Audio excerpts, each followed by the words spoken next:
बिस्मिल्लाहिर्रहमानिर्रहीम। आज की वीडियो बहुत ही खूबसूरत जनाब tear of string of tear, आंसू की लड़ी की जैसा प्लांट, और वैसे देखने में ऐसे भी लगता है जैसे अंगूर, और मुझे इसकी रिजेम्बलेंस थोड़े थोड़े लेमन से भी लगती है। लेकिन मेरे एक व्यूवर ने बार बार इस बात पे जोर दिया कि नहीं, इसकी जो है शक्ल अंगूरों से ज़्यादा मिलती है। एनीवे जैसा भी है बहुत खूबसूरत है, अल्लाह ताला की कुदरत का कमाल है, इंतहाई खूबसूरत और फ्लशी। इसकी बॉल टाइप्स जो भी इसकी सर्कुलट्स की पत्तियाँ वाटरी होती हैं और फ्लशी बहुत ज़्यादा। इसके अंदर अगर हम इसे प्रेस भी करें तो एकदम एक पानी का जो स्टोरेज है वो निकलता है इस प्लांट से।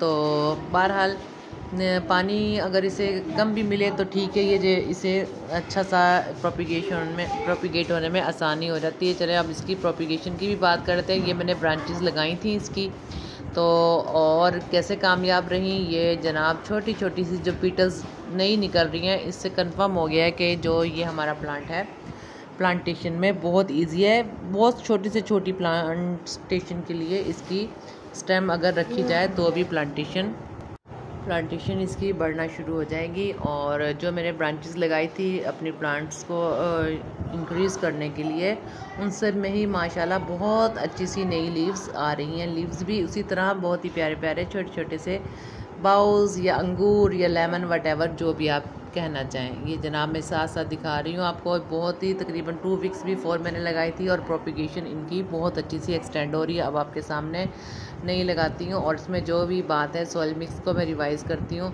सिंपल सा मैंने सॉइल मिक्स पे इतना ज़्यादा तवज्जो नहीं दी, अलबत्ता सिर्फ इस बात पे ख़ास तवज्जो दी है, ये मैं आपको दिखा भी रही हूँ, नई पीटल्स का निकलना इस बात का है कि इसकी प्रोपिगेशन कितनी आसान है। अच्छा, सॉइल मिक्स का मैं बता रही थी। सॉइल मिक्स कैसी भी हो, सिर्फ एक बात का ख़ास ख्याल रखें कि वेल ड्रेनेज इसकी बहुत अच्छी हो, और लोकेशन जनाब इसकी हम सनलाइट रखेंगे, फुल सनलाइट, लेकिन वो भी कुछ घंटों की। उसके बाद अगर इस पे छाँव आए तो बहुत ही बेहतर इसकी प्रोपिगेशन में और इसकी जनाब हेल्दी रहने में अच्छा साबित होती है। तकरीबन तमाम प्लांट्स जो हैं, तमाम ब्रांचेस मेरी आप लोगों के सामने ही लगाई थी मैंने चंद अर्स से पहले की वीडियो में। तो अब इनकी सब ब्रांचेस में नए पिटल्स या नए ये जो हैं बॉल्स वो निकलना शुरू हो गए। अब इनको मज़ीद एक्सटेंड कर लेंगे, और अगर हमारे पास एक लंबी सी ब्रांच आ गई तो उसको डायरेक्ट हम मिट्टी पर रख कर थोड़ी सी मिट्टी स्प्रिंकल करें, वो भी इसकी प्रोपिगेशन में बहुत ईजी होगी। जैसे मैंने ये वाली ब्रांच रखी थी, ये भी आप लोगों के सामने रखी थी, और इसके अंदर भी नई लीव्स अच्छी सी निकल गई हैं और इसकी प्रोपिगेशन भी बहुत। अब इसी से मैंने प्लान शुरू करती हूँ कि यहीं से मैंने एक और ब्रांच ली, और जनाब इसकी बेस से एक ये देखें, इसकी प्रोपिगेशन भी कितनी अच्छी सी स्टार्ट हुई थी। ये मैंने छोटी सी जो है वो न्यू वन है, यानी कि नई प्रोपिगेशन। इसी को मैंने दोबारा लिया है प्लांट को, और इसकी नीचे से मैं लीव्स थोड़ी सी हटा दूंगी। और इसको हटाने के बाद अब आपकी मर्ज़ी है कि आप इसे वर्टिकल रखें तो वर्टिकल भी रख सकते हैं, अदरवाइज़ आप इसको हॉरिजॉन्टल वे में रख कर इस तरीके से भी इसकी प्रोपिगेशन को बहुत अच्छे से बढ़ा सकते हैं। और अगर चाहें तो इसको डिवाइड भी कर सकते हैं अपने प्लांट्स को डिफरेंट पॉट्स में लगाने के लिए। यह आप पे डिपेंड करता है जैसे आप डिसीजन करना चाहें। बहरहाल मुझे ये प्लांट बहुत खूबसूरत लगता है। मेरी ज़्यादा से ज़्यादा कोशिश होती है कि मैं इसकी प्लांटेशन को एक्सटेंड कर लूँ। तो बिल्कुल कुछ मैं ब्रांचेज़ है हॉरिजॉन्टल रखूँगी, और कुछ ब्रांचेस को मैं वर्टिकल वे में नीचे से लीव्स हटाते हुए लगा दूँगी। और आज के दिन मैं इनको पानी बिल्कुल नहीं दूँगी, आज इनको थोड़ा शेडी एरिया में रखूँगी।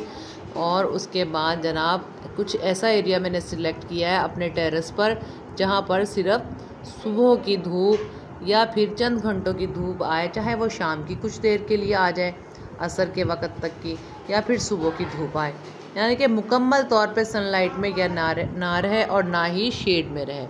हम इसे ओपन एरिया में ही रखेंगे ताकि इसकी जो है प्लांट की हेल्थ बहुत बेहतर रहे। और इस तरीके से करते हुए मैं एक बार सारी शूट्स इकट्ठी कर लूँगी और उसके बाद मैं प्रोपिगेशन की तरफ आऊँगी। अच्छा, इसके मैंने मीडिया में जनाब सर्दी का मौसम तकरीबन एंडिंग की तरफ जा रहा था या चला भी गया है। कुछ लोग बात को बहुत जल्दी पिक कर लेते हैं।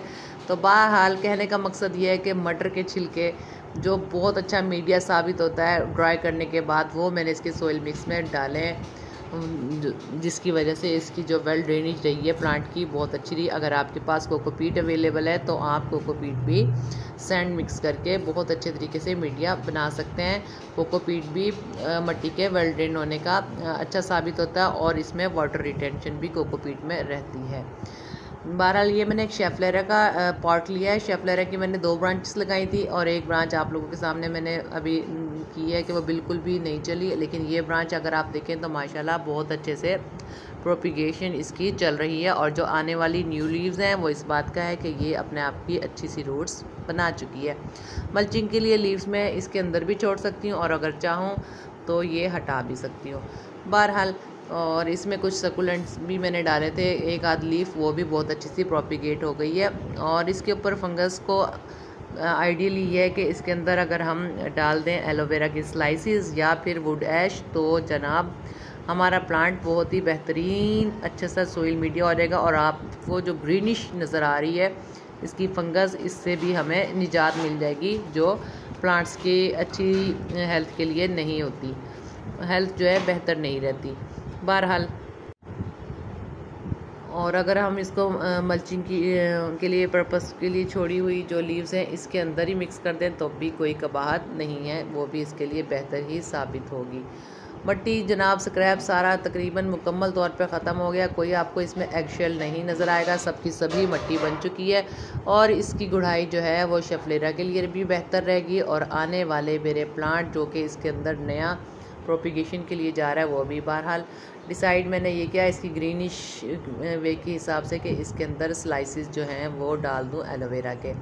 एलोवेरा के स्लाइसिस अगर थोड़े ज़्यादा भी हो जाएं तो कोई इशू नहीं और अगर थोड़े बहुत कम भी रहें तो कोई ऐसा इशू नहीं। इसका हार्ड एंड फास्ट रूल नहीं है कि आपने कितनी मिकदार में एलोवेरा डालना है। एलोवेरा मिट्टी को बहुत सॉफ्ट कर देगा और ये जनाब बहुत अच्छा साबित होगा कोकोपीट के नेमुल बदल के तौर पर, क्योंकि ये मिट्टी को बहुत ही सॉफ्ट और वेल ड्रेनेज की तरफ लेकर जाएगा। और वुड ऐश भी हम इसको डाल देते हैं, ये भी मिट्टी की जनाब एक तो एंटी फंगल साबित होगी और मिट्टी को इतना सॉफ्ट बनाएगी कि वाटर रिटेंशन बहुत मामूली मिकदार में रहेगी और मॉइस्ट रहेगी मिट्टी। और जनाब डाल दिया पानी इसके अंदर ताकि मीडिया जो है सॉफ्ट हो जाए और जो वुड ऐश है अपनी अच्छी सी जगह रूट्स के लिए बना दे। इसके ऊपर मैं अब थोड़ी सी मिट्टी डालूँगी ताकि एक अच्छी सी प्लांटर की लुक आ जाए और जनाब प्रोपिगेशन के लिए जो मेरे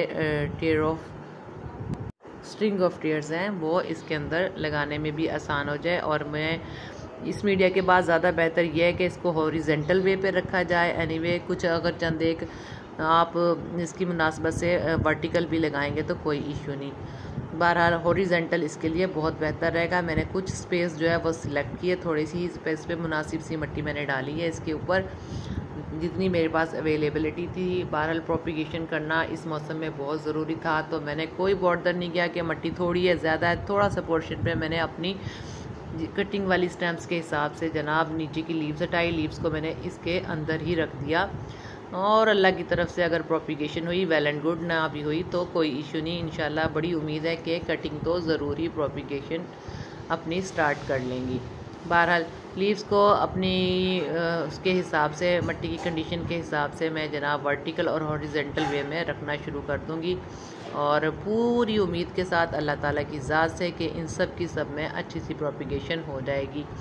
नो डेरे का हमेशा ख्याल रखें, जैसा कि मैं अक्सर अपनी वीडियोस में बनाती रहती हूँ। नो डेरिया का इसके अंदर होना बहुत ज़रूरी है और जनाब अगर बारिश हो गई तो बहुत ही 100% चांस होंगे कि इसकी प्रोपिगेशन ज़रूर ही हो जाए। ये था जनाब स्ट्रिंग ऑफ टेयर्स की प्रोपिगेशन और केयर। और वाटरिंग का भी मैंने आपको बता दिया है कि वाटरिंग इसको आज के दिन में नहीं दूंगी और ताकि ये अपनी स्पेस भी बना लें और जनाब फिर फुल ड्राई हो जाने के बाद इसको पानी में दे दूंगी। लो वाटरिंग यानी कि अंडर वाटरिंग भी इस प्लांट में हम नहीं करेंगे और लोकेशन भी मैं आपको बता चुकी हूँ कि चंद घंटों की धूप भी इसके लिए बेहतर होती है। लिक्विड फर्टिलाइज़र अगर आप देना चाहें तो बहुत ही बेहतर है।